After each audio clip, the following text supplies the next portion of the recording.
París se ha descrito a lo largo de los siglos, pero los testimonios de la vida en Lutecia son escasos. ¿Cómo sería la estancia en la ciudad de los barqueros del Sena hace 18 siglos?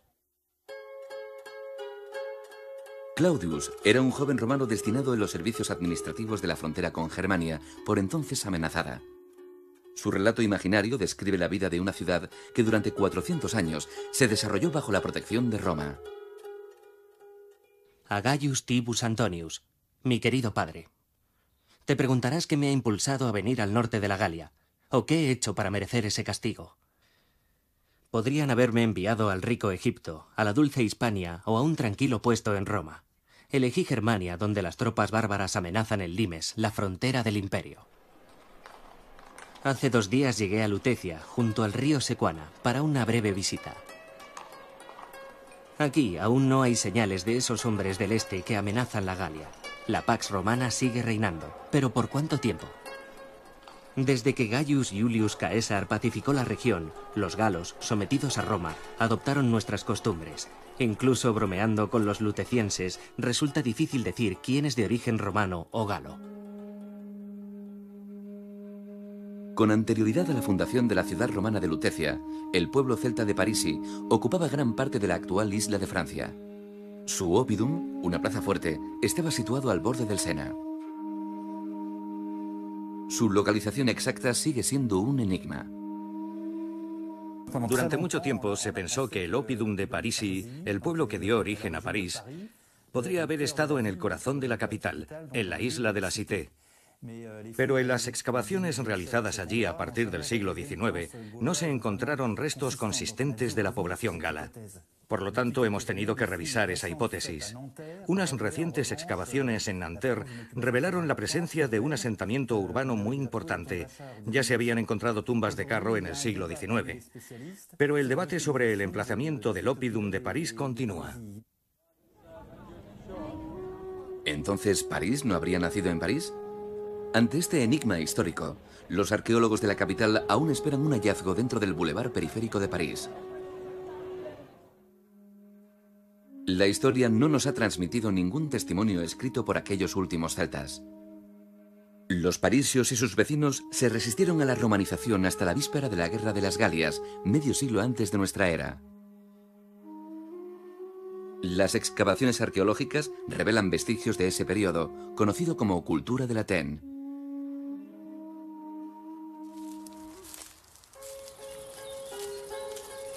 Desde mi partida de Roma, el viaje no ha sido en absoluto fácil. No todos los caminos llevan a Lutecia. Intentando acortar el viaje he atravesado bosques muy tupidos. Cuando quise darme cuenta, me había perdido en el infierno verde de esta Galia a la que llamamos Melenuda. Durante días y noches vagué por pequeños valles fríos, tan húmedos que incluso al fuego le costaba prender. El hambre me atormentaba, y el menor ruido me recordaba el trágico destino de los guerreros galos de los que hablan los historiadores. Algunos campesinos afirman que sus espíritus siguen apareciéndose en su último refugio. Iniciada en el año 58 antes de nuestra era, la Guerra de las Galias supuso la confirmación del poderío romano más allá de los Alpes, imponiéndose a las poblaciones celtas. El relato de Julio César detalla el desarrollo de las hostilidades. Tras la batalla contra los parisios, César cuenta las dificultades para avanzar de los romanos, enfrentados a la resistencia de los pueblos del Sena. Camulógeno, un viejo jefe galo, reúne a los combatientes en Lutecia. Algunos pueblos del norte y del centro de la Galia se alían para intentar frenar el avance romano. Los galos están dispuestos a todo y deciden quemar el oppidum y sus puentes. El lugarteniente de César, Labieno, llega a Melán, en los pantanos que rodean Lutecia, y arenga a sus tropas para que se preparen para el ataque. Gracias a su astucia empleando los barcos apresados al enemigo, sus soldados consiguen desembarcar en una llanura. Enfrentados al efecto sorpresa, los galos intentan resistir y combatir a un adversario temible por su equipamiento y su disciplina militar. La más pequeña unidad del ejército romano es esta. En mi opinión, la experimentación muestra que el ejército romano es el mejor preparado para la conquista. Es un ejército estructurado, de profesionales, con tropas de refuerzo siempre disponibles, recluta hombres con regularidad y está perfectamente organizado para controlar el territorio. Pero sobre todo es una organización, una forma de estructurar el armamento y a los combatientes. Eso marcaba la diferencia por encima del armamento o la habilidad de los combatientes individualmente. La batalla es dura, pero rápidamente se inclina a favor de Roma. Los últimos guerreros galos intentan ocultarse en el bosque, pero son exterminados por los legionarios. Sobre el campo de batalla, los cuerpos de los guerreros son principalmente galos. Entre ellos se encuentra Camulógeno, muerto empuñando las armas. En realidad ignoramos dónde tuvo lugar la batalla de Lutecia. Con el paso del tiempo, la ciudad terminó cubriendo los restos de ese hito de la historia de París. Tras la derrota de Vercingetorix en Alesia en el año 52 antes de nuestra era, la ocupación de las Galias será rápida. Muchos pueblos pasan bajo control romano y son destruidos o abandonados. Tras la guerra de las Galias, los parisios son romanizados y los romanos se apoyan en la aristocracia para desarrollar una clase social que pudieran controlar. Levantan la ciudad con una trama completamente nueva a la manera romana, que se convertirá en el París antiguo. El bosque al fin me liberó de su cautiverio. Cuando salí, plantas de cereales mezcladas entre la maleza me condujeron hasta los campos de cultivo. La tierra del norte de la Galia es rica y se extiende por numerosas llanuras bien taladas. Hambriento, debo mi salud al amo de una rica villa.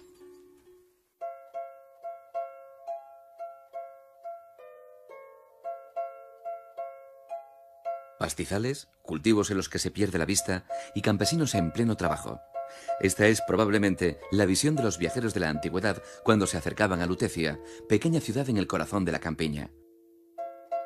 Algunas granjas romanas, las villas, se encontraron en la isla de Francia, sobre todo gracias a la arqueología aérea. Caminando hacia el norte, siguiendo el trazado de un acueducto, llegué a un valle con un río que fluye hacia el norte. Sus aguas desembocan en el río Sequana, en Lutecia. Los arcos del acueducto cruzan el valle. Viendo esa obra, uno se siente orgulloso de ser romano, un pueblo conquistador que construye en el cielo. Los romanos aprendieron el arte de construir de los etruscos que les habían precedido y posteriormente de los griegos. Pero su fulgurante despegue se produce en la época tardorrepublicana, finales del siglo II y comienzos del I a.C. Adquieren y dominan rápidamente la técnica del mortero de cal y después de cemento. Aprenden a construir bóvedas que se convierten en monolitos. Desde ese momento superan cualquier obstáculo. Emplean la técnica del arco abovedado, primero en la construcción de puentes, y rápidamente eso potencia su capacidad para controlar territorios y unificarlos. Eso les permitió tanto federar poblaciones como asegurar un control estratégico y, por lo tanto, económico y social. En los inicios de la época imperial se produce realmente la explosión. De golpe, Roma se adelanta en siglos a todo lo que había existido hasta entonces en el mundo mediterráneo. A 2 kilómetros al sur de París, el río Bièvre ya no es visible. Un acueducto moderno atraviesa el valle para llevar agua hasta la capital. A sus pies hay algunos vestigios de la antigüedad. Hace solo 200 años, un último arco permitía imaginar la construcción de una inmensa obra de arte romana. Tras captar los manantiales situados al sur de Lutecia, los ingenieros trazaron un acueducto de más de 16 kilómetros. Para franquear el valle del río Bièvre, los albañiles alzaron un puente de aproximadamente 20 metros de altura, construido con pilares de piedra y ladrillo. Para subir los materiales y unir las bóvedas, los obreros usaban las grúas que dieron lugar a las actuales. Tras atravesar el puente, el agua seguía por una canalización subterránea, justo hasta el centro de Lutecia. En París no queda ningún rastro del antiguo acueducto, pero se conservan algunos fragmentos en los depósitos arqueológicos de la villa de París.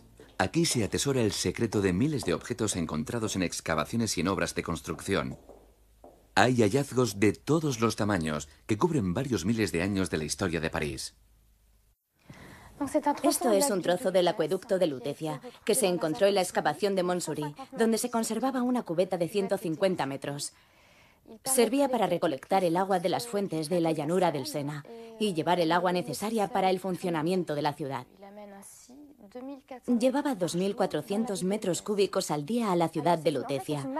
Es una mampostería de hormigón romano recubierto con un poco de cemento hidráulico rosa que le daba estanqueidad al conjunto. Por fin, ahí está, Lutecia. Una ciudad tan pequeña que me ha costado encontrarla. Cuando la vi rodeada de ese paisaje, me impresionó su parecido con Roma, salvando las distancias, por supuesto. Con el río Sequana, sus islas y sus pequeñas colinas, creerías haber vuelto al río Tíber y nuestras 7 colinas. El río forma un bucle en torno a la orilla izquierda de la ciudad. Su agua es limpia, te puedes bañar y hasta rellenar la cantimplora. Un Sena limpio, sin contaminación, que atraviesa un entorno bucólico de temperaturas suaves, es el paisaje que descubren los viajeros. Como el emperador Juliano, de paso por Lutecia en el año 360. Me encontraba en mis cuarteles de invierno, junto a mi querida Lutecia. Es un islote arrojado en el río, que lo rodea por todas partes. Los puentes de madera lo comunican con las dos orillas. El río rara vez crece o disminuye. Casi siempre tiene el mismo nivel, tanto en invierno como en verano. El agua que trae es muy agradable y cristalina, y se puede beber. Para contemplar el río, los viajeros debían entrar en la ciudad por la vía principal.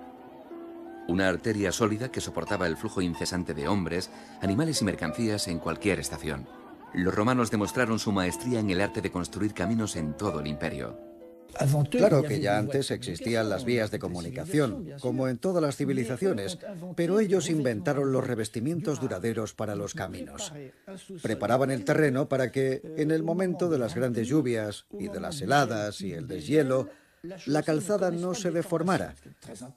En algunas épocas del año, los caminos antiguos se volvían de hecho impracticables.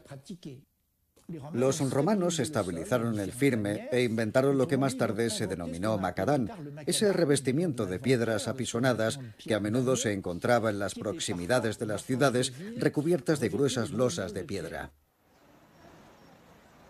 La montaña Santa Genoveva es el punto más elevado en la orilla izquierda de París. Sin duda allí levantaron los romanos el plano de la villa, especialmente el Cardo, la ruta principal que atraviesa las ciudades romanas. Hoy la calle Saint-Jacques sigue exactamente su trazado. Hace poco más de 2000 años, un ingeniero romano llegó a las antiguas tierras de Parisi.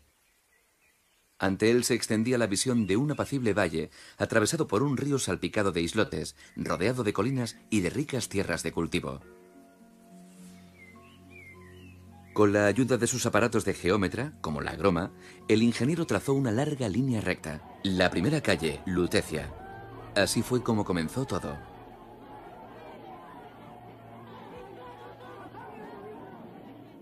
Al igual que Roma, Lutecia no se construyó en un día, pero al contrario que la capital italiana, en París no se han conservado monumentos artísticos elevados que habrían permitido mantener la memoria del paisaje de Lutecia. Los coleccionistas y los primeros arqueólogos exploraron durante años las calles y el subsuelo intentando encontrar la situación de la ciudad galorromana. Todos pensaban en el descubrimiento de Pompeya y sus pasmosos tesoros. Pero en París, ¿dónde buscar la ciudad original y a qué profundidad? Sería necesario esperar a mediados del siglo XIX para que los hallazgos se aceleraran. Bajo el gobierno del emperador Napoleón III, Haussmann, el prefecto de París, inicia una profunda remodelación de la capital. Más del 80% de las calles dejarán su lugar a grandes arterias. Era una oportunidad excepcional que Théodore Baquet, un arquitecto enamorado de la arqueología, no dejaría escapar. Théodore Baquet es el fundador de la arqueología parisina, porque él fue uno de los primeros que no se contentó con hacer excavaciones. También quería intentar recuperar lo que había encontrado. Fueron las excavaciones de Théodore Baquet las que nos proporcionaron el plano y la organización de la ciudad y la ubicación de algunos elementos que no se conocían. Hasta entonces se tenía una visión completamente teórica, inspirada en los textos de lo que era París, pero no se disponía de una visión. Podemos decir que se carecía de una imagen. A partir del siglo XIX, las obras de construcción se multiplican en la capital. Estaciones, metro, aparcamientos. Millares de metros cúbicos de vestigios mezclados con la tierra de París desaparecen. Desde finales del siglo pasado, la arqueología preventiva, una idea muy reciente, pretende detectar en cualquier obra de construcción las huellas del pasado. Más de 150 años de excavaciones han permitido a los arqueólogos esbozar un plano plausible de Lutecia justo en el momento de su mayor expansión.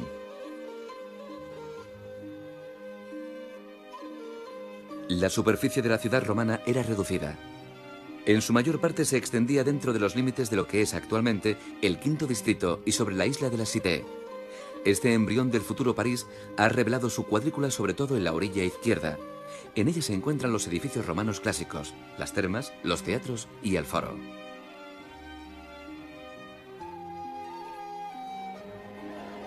Marcellus, el hijo de Octavius, tu añorado amigo, me había citado en el foro. No es fácil llegar un día de mercado.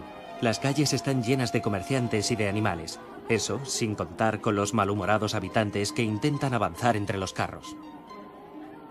Cuanto más cerca estás del centro, más fuerte es la tensión.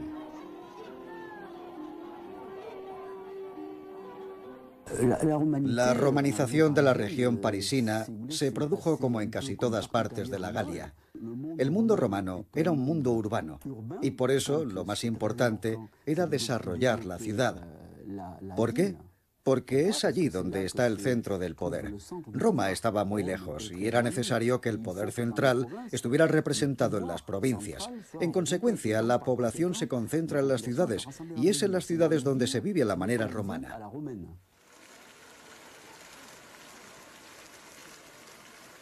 El barrio latino. Esta zona histórica del centro de París recuerda la lengua que se habló aquí desde la antigüedad hasta las escuelas medievales. La calle Soufflot está situada sobre el corazón de la desaparecida Lutecia. Desemboca en la inmensa explanada del foro en la que se reunían los habitantes. De la estructura del edificio solo queda un lienzo del muro, salvado durante la construcción de un aparcamiento. El conjunto medía más de 180 metros de largo. Este edificio, el más grande de la ciudad, estaba dedicado a los asuntos políticos, al comercio y al homenaje de los emperadores romanos.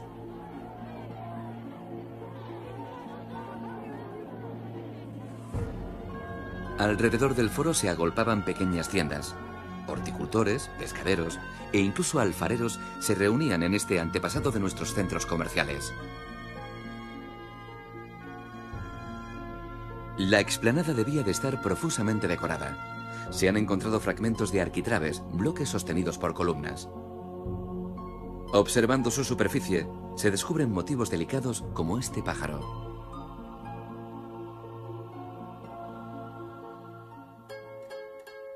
Las tierras que rodean Lutecia son vastas, y a los lutecienses les gusta reunirse en el centro de la villa, situado sobre una colina. Siguiendo los carros de los campesinos que venden en el mercado, pude llegar hasta el foro. Allí encontré a Marcellus, que me dio la bienvenida a Lutecia. Marcellus ha heredado los negocios de su padre y sigue comerciando en el río. Me llevó hasta el pórtico del foro para resolver un oscuro asunto de impuestos sobre el transporte fluvial del aceite. La explanada está hoy muy animada. Está en juego la situación de los electos de la villa, los duoviri. Se discute con pasión la seguridad de la ciudad, cómo protegerse de los bandidos y de los bárbaros. A los notables les gusta mostrarse y recibir a su clientela en el foro. Aquí los nautas, los mercaderes del río, tienen un gran poder, tanto comercial como político. A estos lutecienses les gusta charlar en cualquier situación. Incluso en las letrinas no descansan sus interminables palabras. Marcellus me ha invitado a alojarme en su casa. Para llegar hemos atravesado barrios y callejas de la ciudad.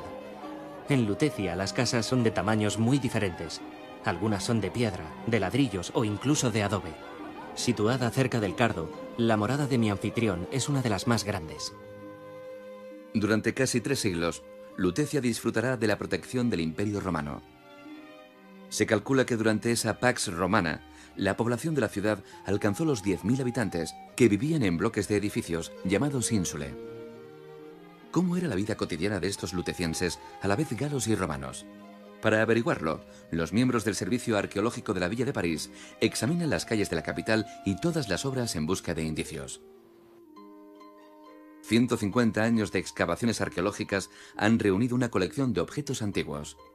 Gracias a las excavaciones recientes, ahora conocemos mejor el asentamiento galo-romano de Lutecia y sabemos que se divide en dos fases. En el siglo I de nuestra era, nos encontramos aún con una vivienda de tipo galo, con casas de dimensiones reducidas, construidas con materiales perecederos, como el adobe y la madera, pero siempre decoradas. Y a finales del siglo I aparecen las primeras viviendas de ladrillo, que son más duraderas, más sólidas y grandes. Lejos de la polvareda del centro, la casa de Marcellus dispone de un pequeño refugio de frescor, un jardín que crece alrededor de un pozo. Desde allí se accede a las diferentes piezas de la casa, donde las pinturas de los muros son de un gusto más bien particular. Las últimas campañas arqueológicas han permitido descubrir restos de decoración. Las más recientes, realizadas en el Colegio Saint Barbe, en la montaña de Santa Genoveva, han sacado a la luz fragmentos de pinturas murales. En general, la pintura de Lutecia es una pintura decorativa bastante simple y modesta. Existe claramente y de una forma muy característica de Lutecia un predominio de los motivos vegetales, de los motivos geométricos y de bandas, más o menos polícromos. Nuestro trabajo es como montar un rompecabezas al que le faltan la mayor parte de las piezas y con mucha paciencia conseguimos al final reunir las diferentes piezas que van juntas.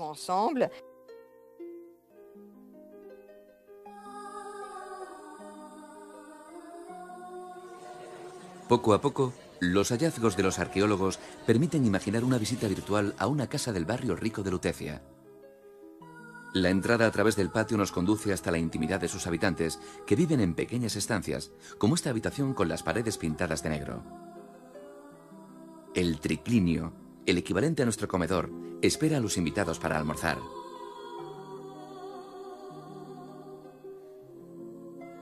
Desde el patio de la casa, los olores que salen de la cocina nos atraen hacia la preparación de los platos. Conocemos la alimentación romana de lujo gracias a los escritos de Apicius. Pero lo que había en Lutecia era un poco diferente. Sin duda existía una élite que se alimentaba según el modelo romano y sus lujosos productos, con alimentos como las ostras, importadas de Normandía y de Bretaña. Al final de la tarde, pasamos al triclinio a tomar un almuerzo abundante. Marcellus no podría estar más orgulloso de su esclavo cocinero, formado en Italia, pero adaptado a los ingredientes locales. En el menú, patés, pescado y carnes aderezadas con miel. Galia creyó que me placería unas tetillas de cerda rellenas de erizos de mar, un plato muy popular en Roma, pensó la matrona. La verdad, las detesto. Marcellus insistió en que probara el vino de Lutecia, de las viñas que cultiva en las laderas de una colina. ¿El vino de Lutecia tenía el mismo gusto que el de las viñas que siguen cultivándose en la colina de Montmartre? En la orilla derecha de la ciudad se han encontrado los restos de una fábrica galorromana de ánforas y de cántaros. Es la prueba de la existencia de un mercado local y quizá de un vino de gran calidad que se exportaba más allá del Sena. No todos los lutecienses consumían vino y manjares refinados, eso dependía de su riqueza, pero todos compartían el consumo de pan. En la plaza de la Sorbona, los arqueólogos han encontrado los restos de una panadería. Por alguna razón, Galia no sale nunca de casa y siente curiosidad por saber si va vestida y peinada la última moda de Roma. Yo me esfuerzo por no decepcionarla. Debo decir que es especialmente coqueta y que pasa horas maquillándose y haciendo que su esclavo la peine. Su colección de perfumes es impresionante. Qué pequeña ciudad provinciana. Quieren construir monumentos como los de Roma, pero la inmundicia de sus calles cubre la blancura de la piedra. Aparte del cardo, no hay ni rastro de un pavimento para escapar de los excrementos de los animales. Viéndome cubierto de barro y polvo, Marcellus me invita a bañarme en las termas. En el corazón del barrio latino había un vasto complejo antiguo y medieval. Estas ruinas son los antiguos muros de París. Durante siglos suscitaron el misterio sobre sus orígenes antiguos. Los primeros arqueólogos ya confirmaron que se trataba de unos baños romanos.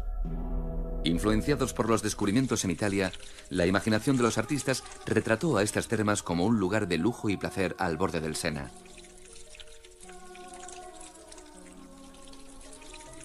Pero ¿cómo eran realmente las termas de Lutecia? Las más conocidas, las de Cluny, estaban situadas en el actual cruce de los bulevares de Saint-Michel y de Saint-Germain. Se calcula que ocupaban una extensión de 65 por 100 metros.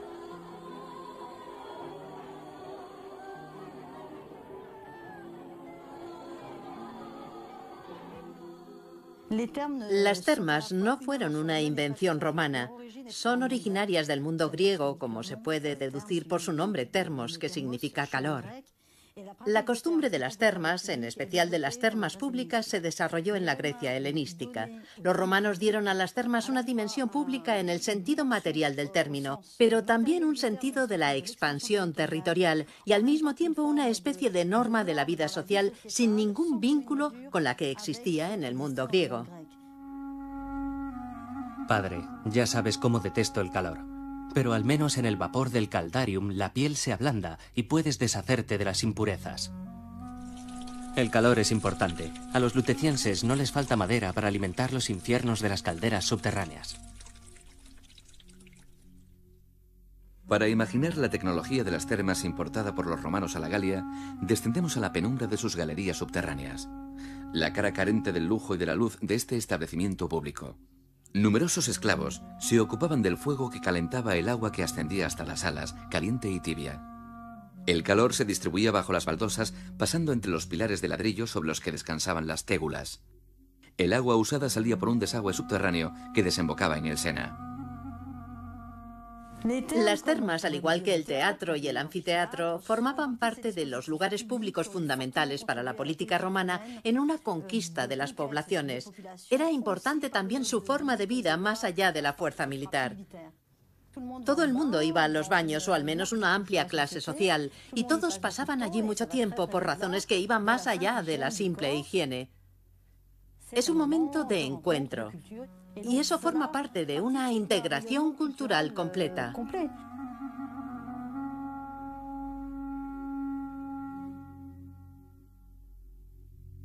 De regreso al nivel del suelo antiguo, entramos en un tesoro del patrimonio galorromano, el Frigidarium, la sala fría.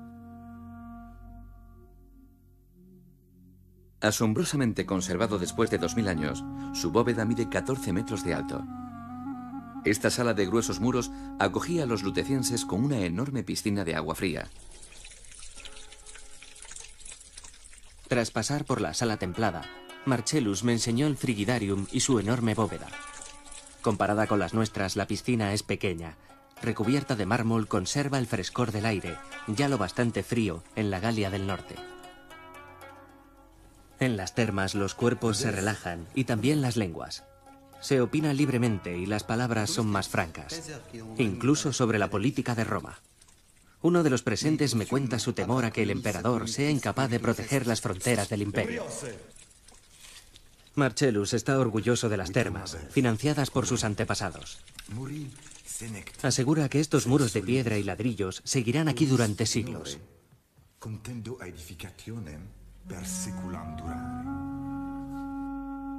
Lutecia es una ciudad mediana. Sin embargo, dispone de una gran riqueza para erigir y decorar sus edificios públicos. Recorriendo las estancias subterráneas, descubrimos restos de la decoración de sus muros con colores rojos y bandas negras. Pero ¿quién pudo financiar un edificio así? En el Frigidarium es visible un indicio difícil de reconocer. Sobre los pilares de la bóveda se adivinan elementos con forma de navíos. Los arqueólogos los relacionan con el mundo del mar y de la navegación fluvial. Una pista que nos lleva hasta los navegantes del Sena, los nautas.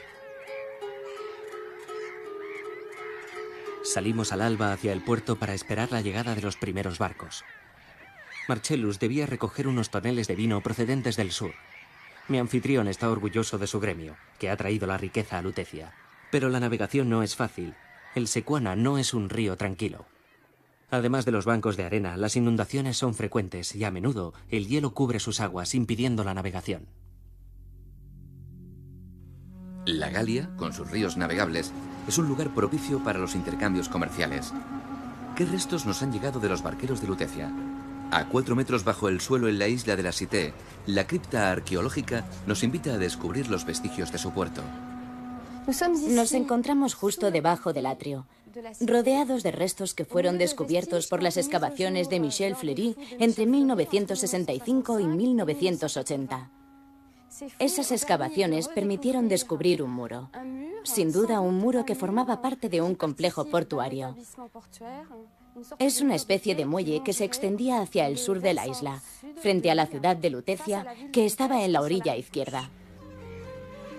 En el muelle, la actividad es frenética. El tiempo es oro para los marineros, que no tienen mucho espacio para amarrar los barcos y descargar las mercancías.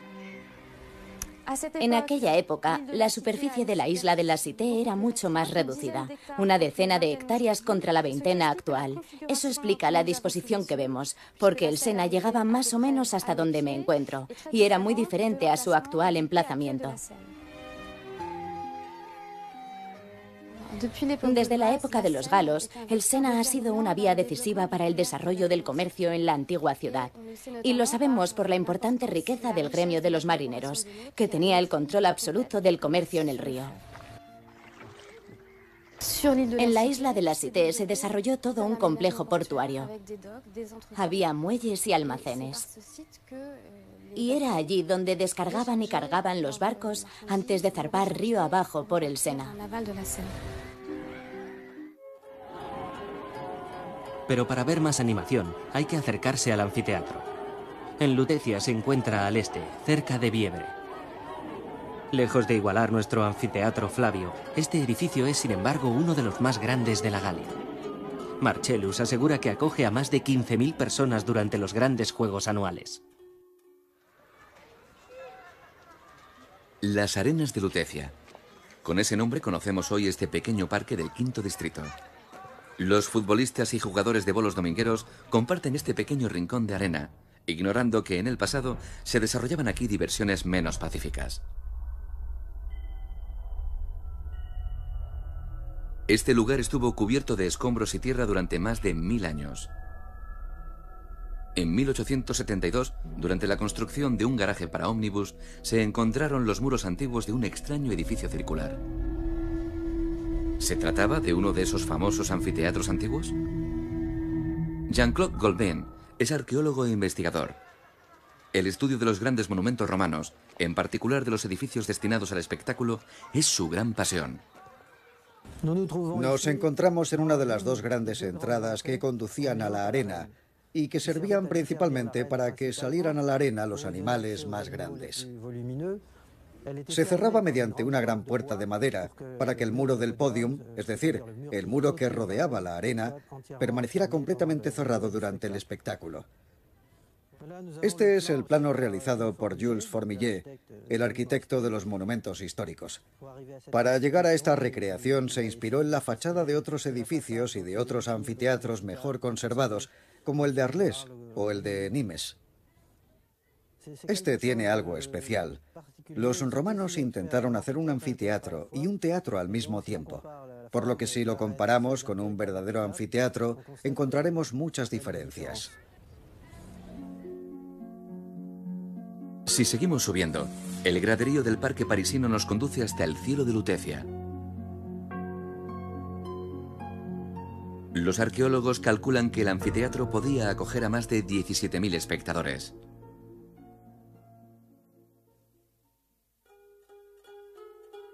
El día estaba nublado, y no había muchos espectadores asistiendo al entrenamiento de los gladiadores. Marcellus me enseñó las primeras filas, donde su familia tiene buenos sitios. Es amigo del lanista propietario de la Escuela de Gladiadores de Lutecia.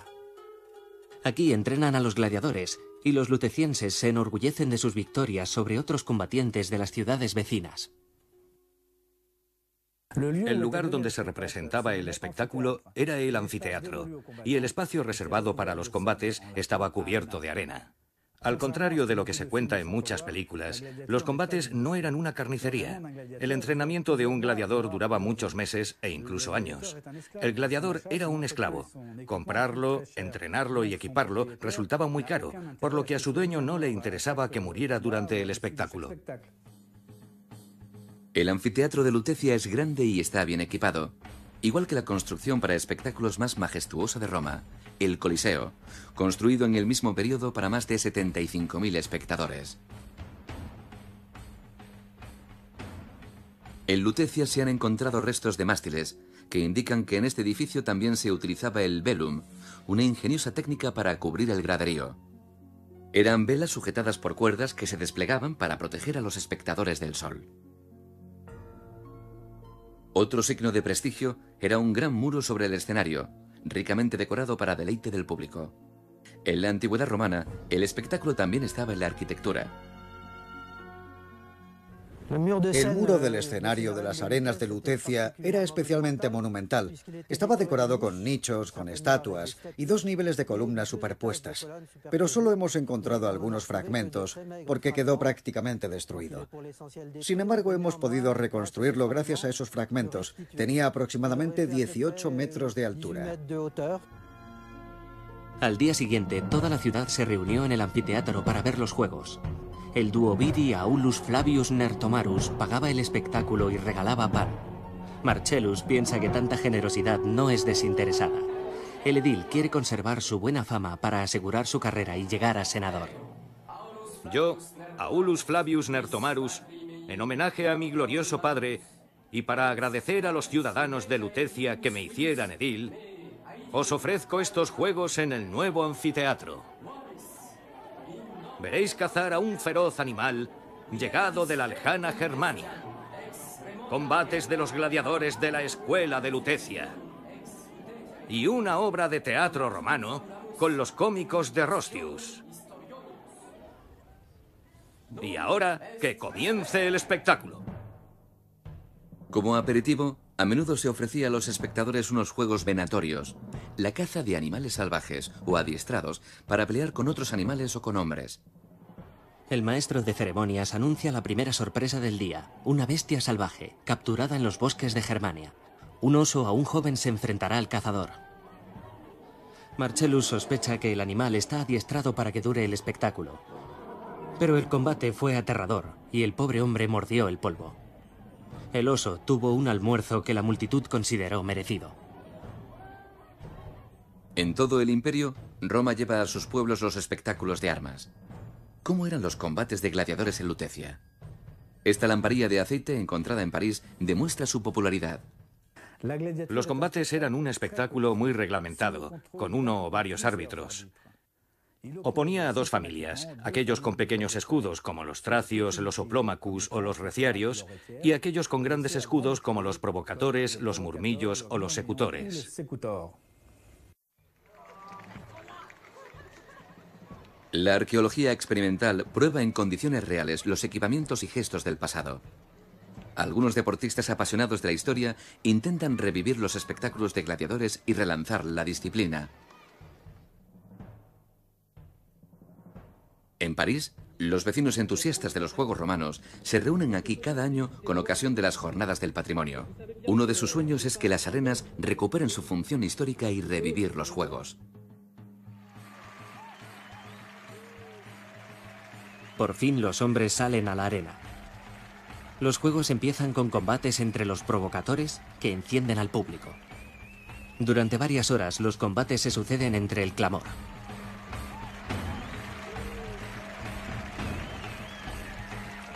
Al final de la tarde es el turno de que el célebre gladiador Tracio Calai desafíe al Murmillo Miñón, la estrella de Lutecia.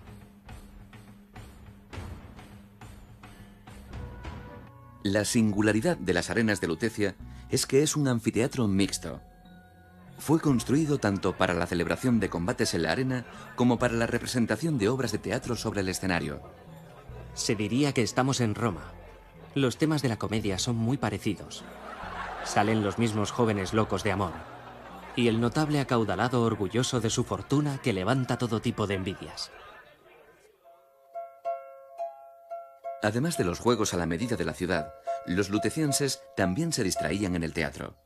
Situado en las proximidades de las termas de Cluny, el teatro de Lutecia desapareció por completo. El edificio, de un diámetro de 72 metros, estaba rodeado por 31 arcadas que se unían en un escenario magnífico. ¿Qué comedias, tragedias o recitales se representaban? La programación es un auténtico misterio. Esta noche el ambiente es triste. Galia está preocupada por un mal que pesa sobre su familia. El pequeño de la pareja está gravemente enfermo y tiene fiebres muy altas. Su herida se ha infectado gravemente y el médico hace lo que puede. El hallazgo al sur de París de un equipo médico completo demuestra que los romanos disponían ya de un gran conocimiento de la medicina y de la cirugía. Tenemos el ejemplo muy interesante de un médico que se hizo enterrar en la famosa necrópolis tardía de Gobelén con todas sus herramientas. Hemos encontrado sus instrumentos: bisturís, escalpelos, pinzas. Durante toda la noche, Galia ha rezado a los dioses del hogar para pedirles que salven a su hijo. Oh dioses, lares y penates, protectores de nuestra familia, apiadaos de nuestra mala fortuna. Cambiad el destino de mi hijo. ¡Que viva!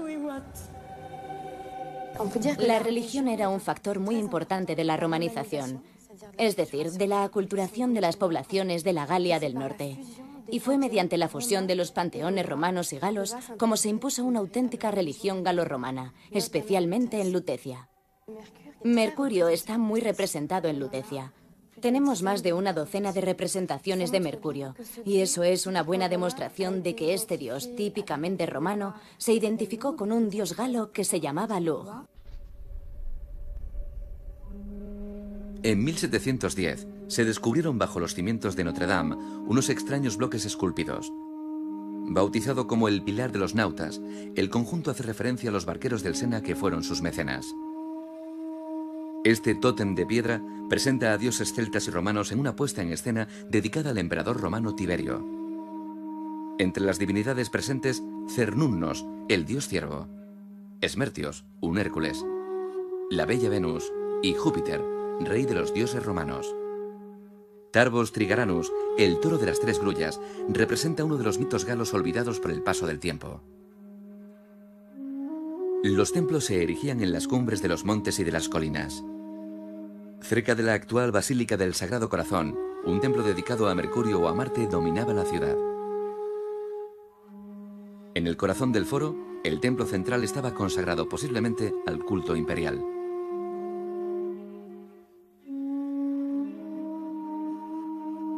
A partir de finales del siglo I de nuestra era, los predicadores comenzaron también a hablar de un Dios único y a venerar la cruz. La irrupción de la cristiandad en Galia no estuvo exenta de violencia. En Lutecia, Dionisio, llegado de Italia para evangelizar la Galia, es condenado a la decapitación.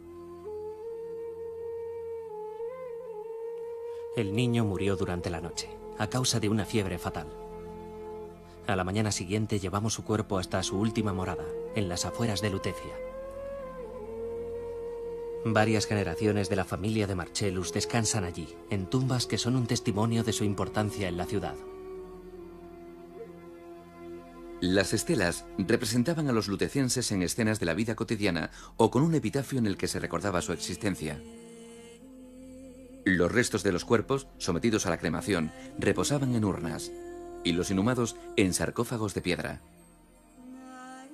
Los hallazgos arqueológicos nos han permitido comprender mejor sus costumbres funerarias. Esta máscara mortuoria de un bebé es un testimonio conmovedor. Moldeada en yeso, muestra un rostro real en relieve, el único que nos dejó el pueblo del París antiguo. Al día siguiente de despedirnos del pequeño, tuve que separarme de mis anfitriones. Marcellus me deseó un buen viaje hasta Germania. Seguí mi camino hacia el norte. El corazón se me encogió cuando vi en la lejanía la pequeña y encantadora ciudad de Lutecia. La ciudad que quería parecerse a Roma. ¿Sobrevivirá si su protectora tuviera que abandonar la Galia? En el siglo IV, el Imperio Romano se divide en dos: el Imperio de Oriente, con la capital en Constantinopla, y el Imperio de Occidente, con capital en Roma. La vastedad de su territorio es su punto débil. Con la llegada de los pueblos invasores del este, los lutecienses intentan defender su forma de vida. Las invasiones bárbaras en la Galia son una realidad desde mediados del siglo III. Durante 2 o 3 siglos, la paz romana es una realidad. De hecho, en la Galia hay algunas ciudades abiertas. Lutecia, por ejemplo, carecía de murallas. Para protegerse, los habitantes desmontan los edificios públicos que habían contribuido al prestigio de la ciudad para construir murallas defensivas. Incluso se sacrifican las gradas del anfiteatro. Se necesitan bloques de piedra, incluso de los lugares más sagrados. A mediados del siglo III aparece la necesidad de defenderse. Así que empiezan desmontando esencialmente los monumentos funerarios que marcaban los límites de las ciudades galo-romanas, pero no exclusivamente. Esos monumentos sirven de cimientos para las murallas que se construyen con el dinero de los notables.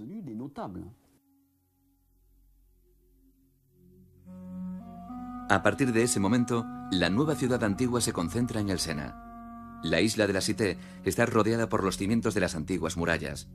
Estos bloques reutilizados son aún visibles en la cripta arqueológica del atrio de Notre Dame. Detrás de estos muros, los lutecienses intentaron preservar su forma de vida galorromana en un espacio exiguo. En esa época, en el Bajo Imperio, la ciudad antigua se desplaza a la isla de la Cité, y numerosas instituciones, como los establecimientos termales, se reubican allí. Las termas tenían unos 290 metros cuadrados, mucho menos que las de Cluny o de la calle Gay-Lussac, pero siguió siendo un establecimiento muy importante. El paso de Juliano por Lutecia, donde fue proclamado emperador en el año 360, tan solo representó una pausa en los continuos ataques de los bárbaros. Los romanos habían reorganizado su ejército, pero tuvieron que dividirse para intentar frenar las diferentes invasiones. Poco a poco, el imperio se fragmenta bajo la presión de los bárbaros. Menos de un siglo después, Atila, jefe de los hunos, atraviesa el Rin y avanza hacia el oeste. Su terrible reputación atemoriza a los parisinos, que se encierran tras sus murallas. Una figura carismática, Genoveva, los convence para que resistan. En el 476 abdica el último emperador romano. La caída de Roma termina por derribar el Imperio Romano de Occidente.